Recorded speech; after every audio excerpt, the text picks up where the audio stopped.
Perkenalkan, nama saya Betria dengan NPM 121020363 dari kelas 2N Manajemen. Di sini saya akan sedikit memaparkan materi tentang pembelajaran organisasi untuk memenuhi mata kuliah manajemen inovatif. Oke, kita langsung saja simak videonya. Pembelajaran organisasi. Konsep pembelajaran organisasi. Organisasi pembelajaran merupakan proses pengembangan performa karyawan dalam organisasi secara kontinu meningkatkan kapasitasnya untuk mengatasi setiap tantangan dan perubahan. Sedangkan pembelajaran merupakan proses untuk mendapatkan pengetahuan yang dilanjutkan dengan aktualisasi.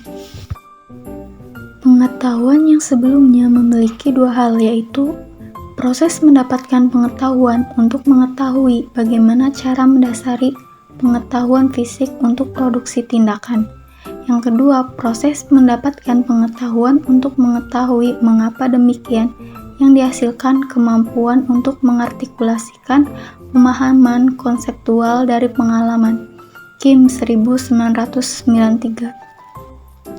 Selanjutnya ada tingkat organisasi pembelajaran. Yang pertama, berpikir sistem. Berpikir secara keseluruhan terhadap interaksi antar unsur dalam batas lingkungan tertentu yang bekerja mencapai tujuan. Yang kedua, personal mastery.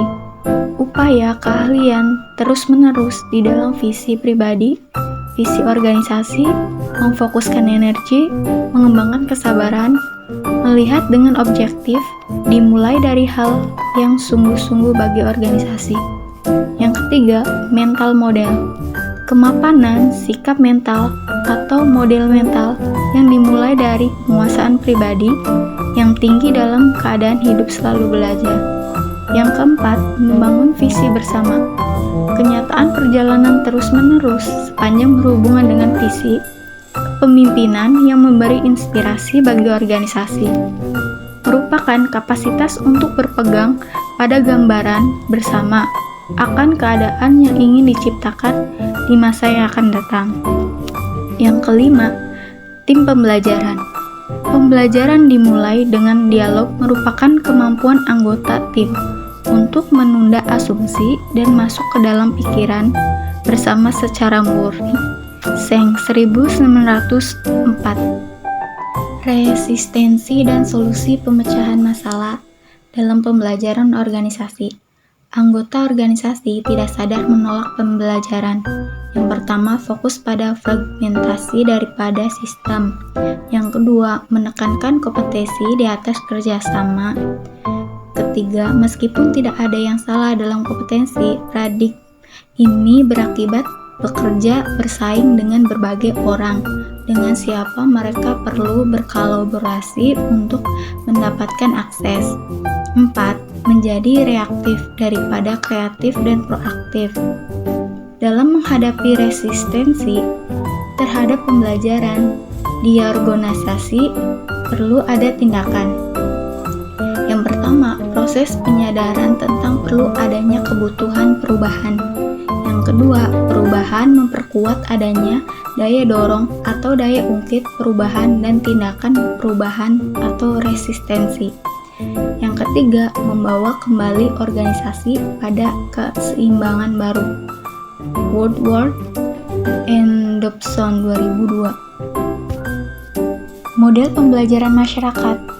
Ada proses memperhatikan, selanjutnya proses mengingat, proses mesin untuk meniru, dan proses pemberdayaan atau penguatan. Dan yang terakhir ada fungsi pembelajaran.